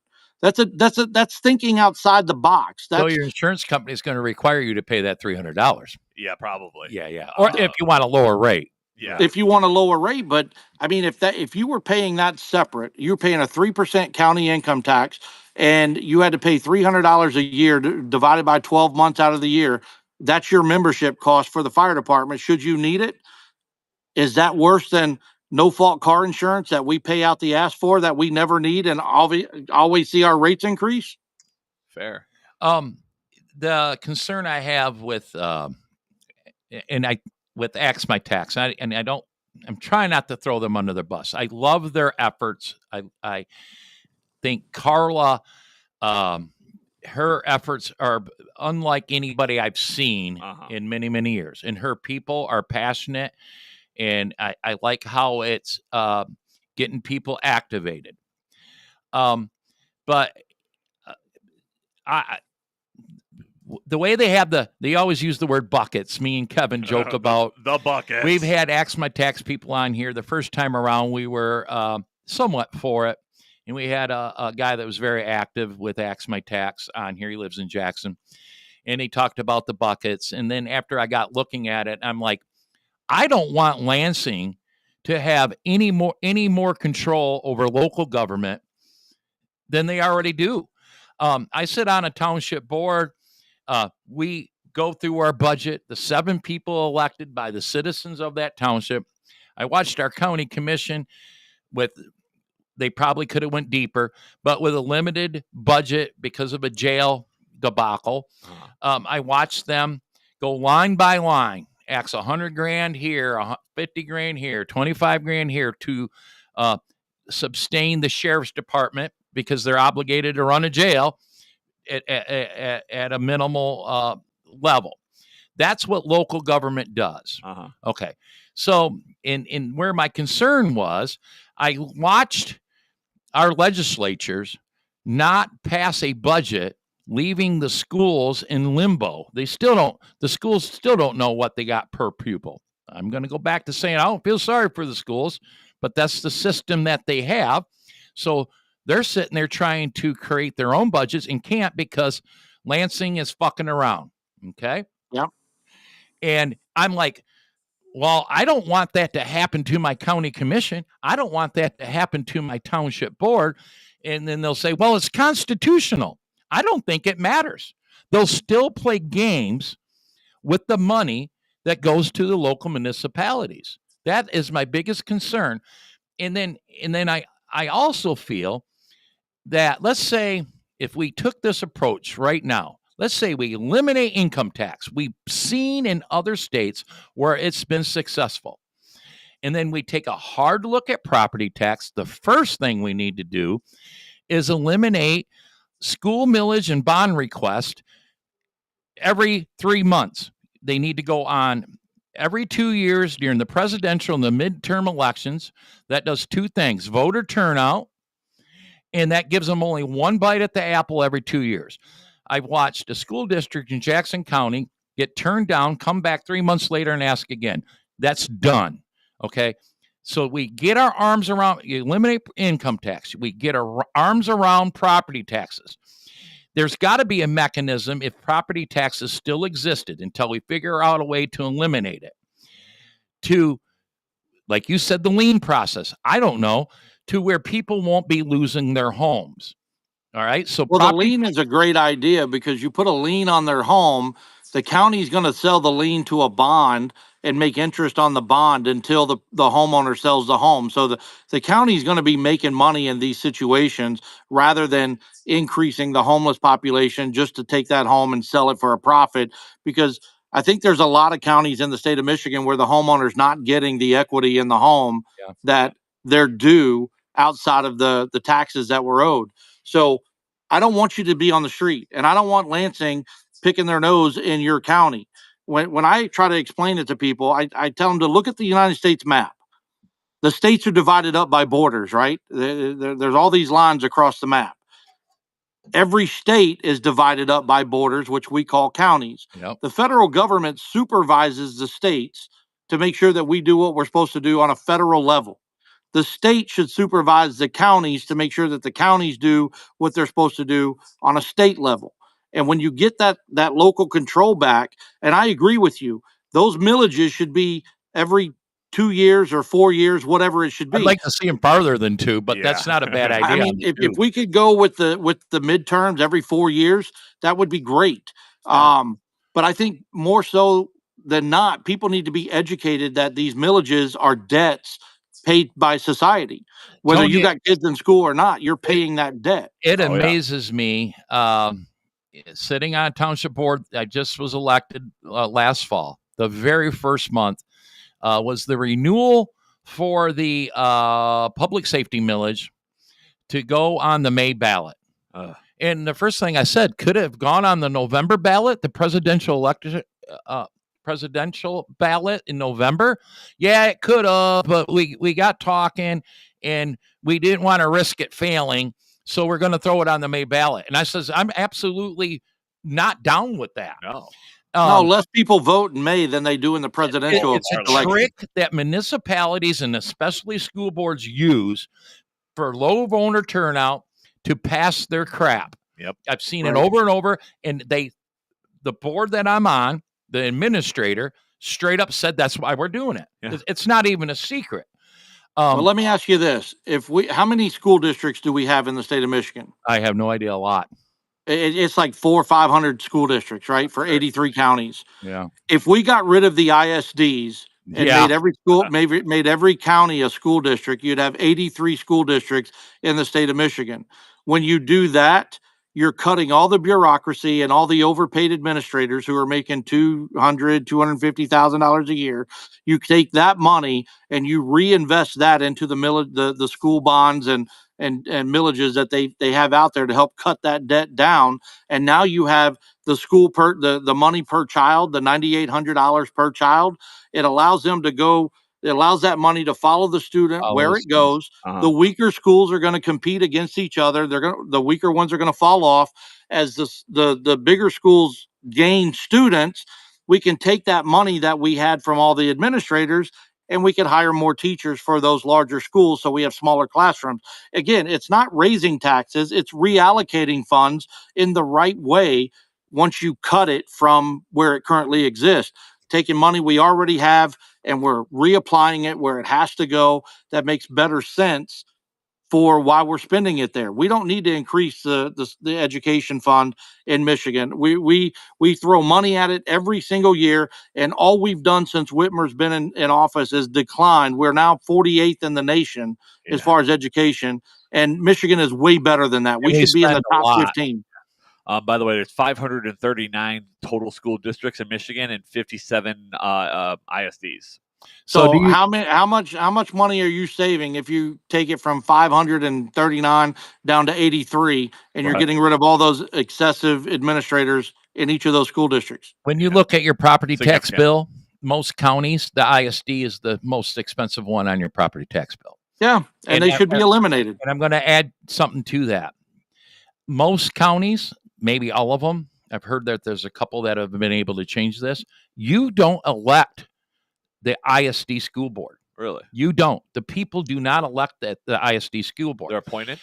So by the school boards that exist, so, and they pick a representative from each school board to go and vote for these people you've never heard of to represent the ISD, okay? And they're the ones we pay the most money to. It's really disgusting. The ISD makes no sense. And matter of fact, I'm in the initial process of this. That's a bipartisan issue. I'm working with the local Democrats on changing this. It can be changed. And I'm sorry to get in the weeds on that, but listeners need to know, viewers need to know that the biggest issue tax bill on your property tax is ISD, and you don't elect the ISD school board. A better question: what does the ISD do? I throw my hands up. I don't know. It's a legitimate question. I'm not sure. I know in Jackson they operate the Career Center. Although schools can probably do that on their own. They've gotten rid of every shop class and everything there is. They need to bring those back. Not much over there anymore. So they do the Career Center, but they do the disabled students.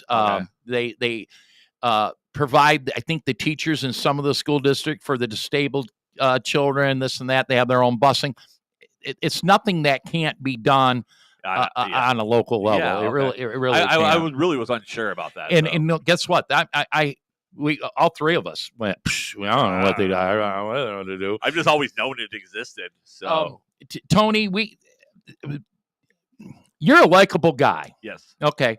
Part of me, when I watch your videos, I'm like, I don't like that guy, right? Because you bring up things that people might not want to hear. Okay. And well, I bring up things that people don't want to hear because they're complacent. Hearing. Okay. They're complacent. Honestly, it's somewhat refreshing. I like the honesty. Okay. This conversation today, which we could be here for 3.5 hours. Jesus, yeah. You did bring up some things to me that really make me thinking that's not a bad idea. Okay? Yeah. You're the first one to come up with any plan that immediately when I heard it made sense at eliminating property and income taxes. Not bad for a truck driver. Like, we're just gonna figure it out later. I'm going to, first of all, thank you for being on. Yeah. And thank you very much. and by the way, Anthony Hudson, candidate for governor, will be in Jackson Thursday, 6 o'clock, actually 5 o'clock, for our Under the Oak Speaker Series. It's only $12. You come, you drink some pop and eat some pizza, and we provide a speaker. And this week is Anthony Hudson. Bring your questions. There's a whole hour to do it. Prior to that, we do have a 5 o'clock VIP reception. It's a fundraiser for Anthony Hudson and the Jackson GOP. So for $50, you can go to the fundraiser. It's in a separate room, and it isn't much different. You can get a more personal question thing, help fundraise for the candidate and fundraise for the Jackson GOP. And that $50 also includes the speaker series that starts at 6. Okay. Go to jacksongop.org to find out all that information. But Tony will be in Jackson on Thursday, and that's why you're on the show today.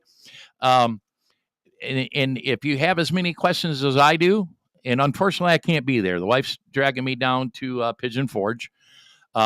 I wished I could be there now. The wife knows I really don't want to be down. I think I'm going to try to make it. I never make it.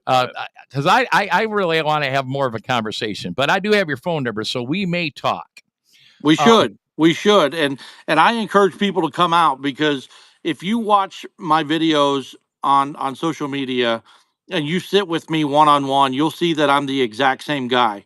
I'm not putting on a front. I'm not acting. I'm not doing something for the spur of the moment. When I'm in my videos, I'm passionate. I'm raw. There's no teleprompter. It's 100% coming from my heart and what I believe. And I believe that if you're going to be the leader of a state like Michigan, you need to be bold enough to come up with ideas that are not your normal political talk, and wake people up to the possibility of new ideas, because status quo is not working for the people. And if we want true change, take it from Gandhi. You have to be the change you want to see. And that starts with the way you vote. So get more blue collar people involved. I'm a truck driver, and I've done all this research. We've come up with all these ideas, and I've joked around, not bad for a truck driver, right? I think a lot of these policies make more sense than what our recycled politicians have to say, because they know how to play the game and manipulate you. I give it to you as raw as I can, and in a way that you will understand and appreciate, because it's the same way you talk when you're off air and with your family, your friends, or whomever. There's no reason to hide anything. Let's put it out on the table. Let's talk about it. If we start something and it doesn't work, guess what? We'll reach out to the people and say, help us figure this out, because we work for you. We need to fix this so that you don't have the burden of being overtaxed and underappreciated by your representatives. I just want to add my own opinion, my own advice, whether you need it or not. I always use Pete Hoekstra as somewhat of an example on how to win elections. I don't care what people think of Pete Hoekstra. My point here is, when he was running the Michigan GOP, he didn't listen to any of the noise. The only thing he focused on was having Republicans win elections. He did not care about it. There's a point in time, probably in your campaign, Tony, don't let the dumb stuff rattle you. Stay on message. All right. Sometimes when you go off on your tangents, I kind of like it. Yeah. but stay on message, because your message isn't way off. Okay. Is where I'm at with this. I've been around in politics for a long time. Maybe I'm wrong. I've elected the same old people that you're talking about here. And Tony, I've told you who I'm supporting in this campaign. Okay. And I'm a party guy. All right. So anyways, I think your message is better than what I thought it was. So stay on those messages. Yeah. Number two, since I am a party guy, and I've got members in the Jackson GOP that feel the same way. The way the party is designed is to elect Republicans. We always want to pick the candidate that's going to ultimately win in the general. So when you or any other candidate has a problem with the way Michigan GOP is treating you, or the way they're doing things, or what candidates are doing to you, I always think of this. That ain't going to be nothing compared to what the Democrats are going to come at with you. So no, I get it. I hear you. And, you mentioned Mackinac early on. And, Runstad invited every GOP candidate except for me and Carla Wagner, and took money from Kevin Rinke and Perry Johnson to allow them to speak in our place. And the type of guy I am, that's fine. You don't want me to speak? I'm going anyway. I will be there on the 20th, and I'll have a button that says, I'm Anthony Hudson. I'm running for governor, and I wasn't invited. And I plan on going and listening to the other candidates when they speak. And I'm going to have questions for them. I'm not going to sit in the crowd and just be quiet.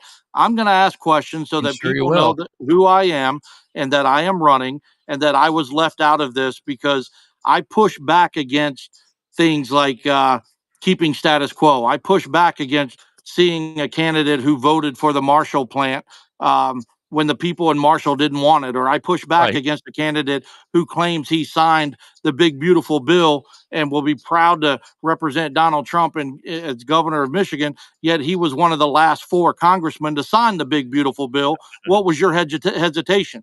And I call that stuff out. And if they don't like it, that famous saying, that's a you problem, not a me problem. My job is to put the transparency and the truth out there so people know what they're getting out of that person. And people say things about me, and I let them. But I will tell you this in response to your first piece of advice, which I appreciate and cherish. Thank you. I'm a truck driver. I've never been in a position in my life where I've had people come after me the way they are and sit back on it and not respond and defend myself. Politics is not really the thing that you want to be defensive about. In my mind, you want to be on the offense. You want to push the envelope. You want to create the narrative, and you want the other people to follow you and try to catch up to you. And I've been getting better at it. I really have. It distracts from the issues. Yeah. It does. It does. You're absolutely right. And I'm learning that as I go. Maybe they do that on purpose to distract some of the good talking points that you had here today. Probably. But I'm learning as I go. This is not something that you just go to college and learn how to become a professional corrupt politician, right? You learn it along the way. So it's not Deflategate with the. I'm just a local bar owner. I mean, my advice isn't anything other than my impression to that. I haven't taken this advice in 35 years. Yeah, so. he probably should. It took me till I was 50 to take my dad's advice. Yeah, well, he's in a position where I have a lot of time left to persuade his vote to go the other way from the guy he wants to support. So hopefully I'll get better in your opinion and your mind and be able to deliver down the stretch. Because before we sign off, remember you're running under Republican banner. Just throw that out there, okay? But before, I appreciate a guy like you to step up and do this. And I realize that you ran for Congress too. You took a stab at Congress. Now you're running for governor. And I'm one of these guys that I wish you would have started at a county level or the state level. Okay, that's fine. That's okay. But the courage that it takes for a person to go out and do what you do, I totally respect. Yeah, definitely. And regardless of how anything turns out at the end of this, I will respect you for that, anybody that does that, because the heat is tough. Even running a township campaign, the heat was tough. I cannot imagine on a statewide level. And so I do appreciate that, and thank you very much for that. And one more added thing. Even if you don't become governor, these candidates they're not going to admit it, but they're going to take a few of your thoughts and think, and then implement them. So regardless, you are pushing change. You really are. And that's what I got from today's stream. Yeah, definitely. It's like I said, he's the first one that's come up with a plan other than we'll just make the taxes go away and we'll figure it out. I mean, no, I've asked them flat out and they don't tell me. So that's you just sticking to your convictions. And I think that you seem like the kind of guy that will. That's huge in politics, if you ask me, and it's something that's lacking in most politics. Tony, thank you. I just want to leave you guys with this before we sign off. On July 25th, we all submitted our campaign finance reports, and everybody in the race on both sides and Dugan have raised between $2.5 million to $3.9 million. I turned in $12,000. Right. Now I'm up around 20. Okay. But I've spent $14,723.18 in 8 months. I've been to 41 counties, given 46 speeches, driven 16,000 miles across the state, been in 4 Lincoln dinners, 1 Reagan dinner, and 11 parades. Don't tell me it's about the money, because I've done more with what little I've had than any of my opponents. And this is how we set the example, how we're going to cut the budget and live within our means. Everyone's going to look at how I do this race on such little bit of money.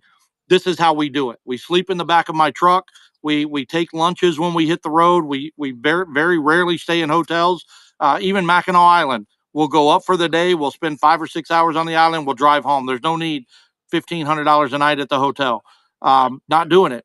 We are strategically placing our money where we need to be so that we can get to your Lincoln dinner or we can get to your 9/11 event this week. We are doing a phenomenal job counting our pennies. And I think a lot of respect has come from even my opponents that I've been able to do what I've done with such little money. And I think that's a testament for itself. We work hard. We represent ourselves. We represent our families well. And we have a good, wholesome message that if implemented, if the people vote it, will revolutionize the state of Michigan and make us a leader, not a follower, as far as the states in the country. So I just want to point that out. $14,000. We've been all over the state. Very respectful. So have you enjoyed it? Has it been worth it so far? I mean, that's a lot of work, but then again, I don't know. I go to a lot of events, not that many, and travel a lot. It's absolutely. It's worth it, 100%. When I met you in Sparta, I may not have won the straw poll there with the other candidates, but everybody will remember the guy in the black cowboy hat and the bowler tie, So we make our impressions where we go. And we went up to Posen for the Potato Festival yesterday.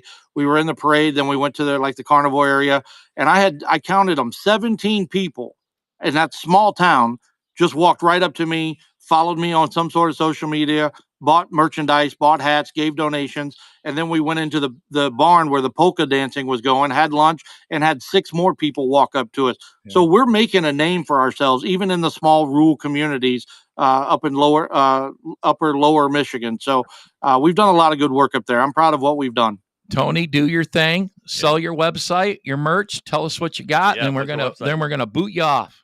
All right. Sounds good. You can go to my website, electanthonyhudson.com.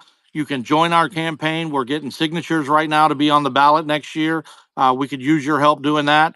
Merchandise wise, we have our Fix Michigan hats. We have Why Not t-shirts, hoodies, coffee mugs, bumper stickers, yard signs. We have a lot of good stuff. And I'm pretty sure we've sold more merchandise than any other candidate in this race right now, because people really like our messaging and they like what we put together for merchandise. We have flags even. Anthony Hudson for governor, no property tax, local control, people before politics. It's really a cool flag.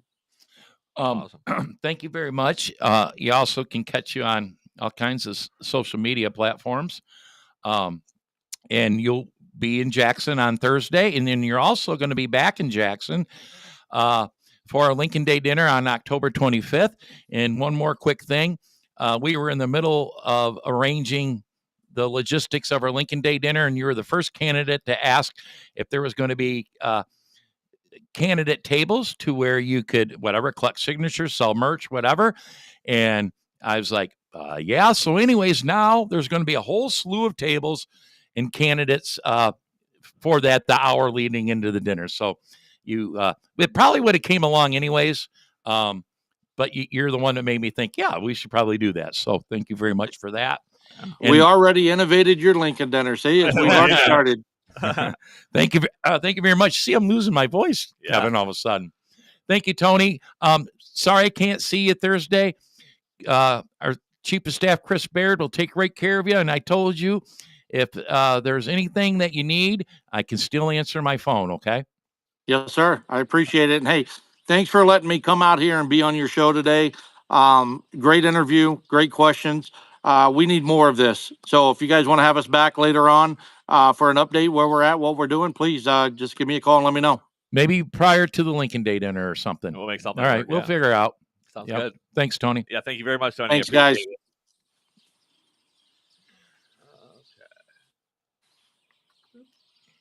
That wasn't too bad, Kevin. No, that was a good interview. I think we hit some things, and like I said, he's the first person to even talk about eliminating those taxes and having a plan for it. And I'm going to dive into that scenario a little deeper. Like I tell everybody, I'm all for the consideration of income tax elimination. I don't know how to get there. I don't think the proposal that is out there is the proposal for us. I don't have the solution. No, I'm not an economist. So kind of what he proposed, I don't think he's an economist either. So somebody came up with that. I'd like to do the math on that, figure that out. Yeah. There is, he kind of circled back on us a little bit when maybe he didn't understand what I was saying. There's already 8 or 9 cities that are allowed to collect income tax. Yeah. So let's say take Jackson County, for example. In the city of Jackson does collect an income tax. And then the county is allowed to collect an income tax. Would the city residents be happen to pay double then? No, I think what the idea is, at least what I gathered from it, was that it would just be 3% county tax, income tax. You'd almost have to eliminate the city income tax to do that. Yeah, no city. Every county would just charge 3% income tax. At least that puts the local control a little closer to local or your county commission. As a township board member, I'd like to keep control, but that's a viable option. Yeah, I definitely think so. I don't like the buckets. No, the buckets get confusing. The buckets. Yeah. By the way, for anyone that was curious, I double checked it. It was first property tax was in 1634. Yeah, they forget that, and then listeners also need to know too. They always use Texas and Florida as an example because they're considering the elimination of property tax. They started with the elimination of income tax, and then Florida is considering it. DeSantis is. He couldn't get it past his Republican-led legislature because the numbers weren't working. So they're back to the drawing board. Okay. And I think a lot of it came down to local control. And yes, there needs to be cut, but how do you fund these local services that people take for granted? They always want to throw out schools and public safety. There's more to your municipality than that. You want to flush your toilet and it goes somewhere. Yeah. Turn on the tap. If you don't have a well, there's municipal water. The street lights. Yeah, street lights. The drains. Scott McMahon brought up the drains. Yeah. Every county has a drain commissioner. If you don't fund the drain commissioner, you're going to flood your neighborhoods. You drive over them. You don't notice them. You don't care. There's a drain, Kevin, that runs in that house in front of me. Yeah. I didn't know that. It makes sense. And the reason why I know, because it's broke. Oh. Okay. And so there's a lot of stuff going on that's getting paid for through different sources that you don't realize you're doing. And I'll tell you, I think seniors, there needs to be some sort of way once you've been in your home, like your grandma Betty. I don't know, she's been there 70 years. Yeah. She's paid a lot in property taxes. Okay. Maybe there needs to be some scale, some sort of break for that type of property owner. But just because a senior moves from one home, retires, and moves into the $500,000 home, they're exempt for property taxes. Seniors use services probably more than a lot of people. Ambulances, rescue. Yeah. They're the first one to call the police because the kids went by on a golf cart. Yep.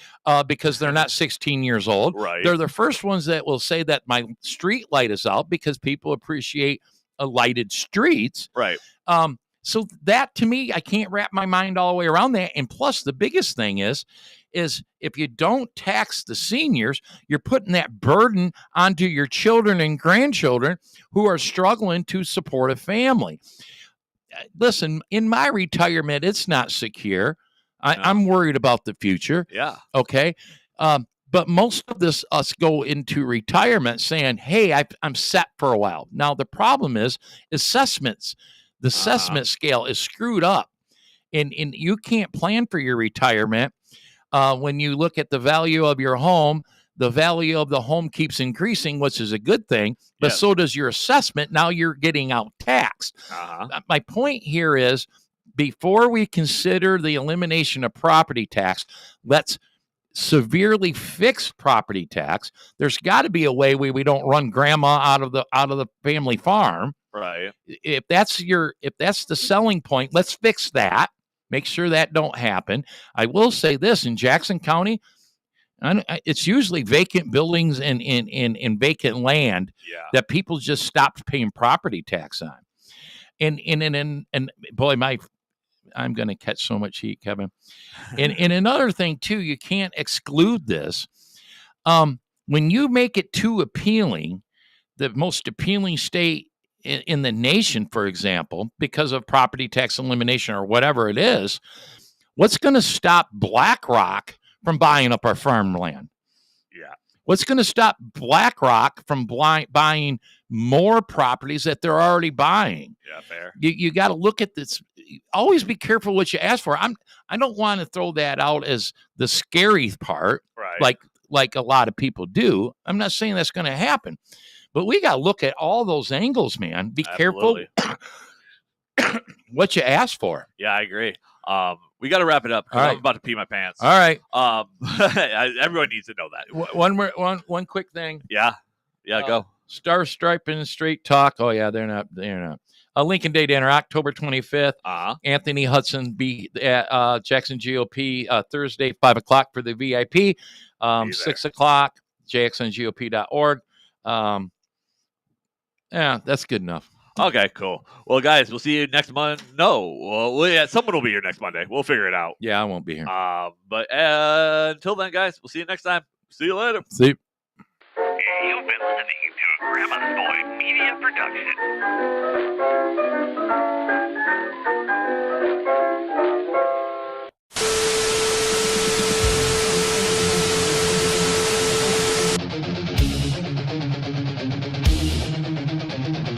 Welcome to the Stick to the Plan podcast. Michigan's elite political podcast is about to begin, live from the birthplace of the Republican Party.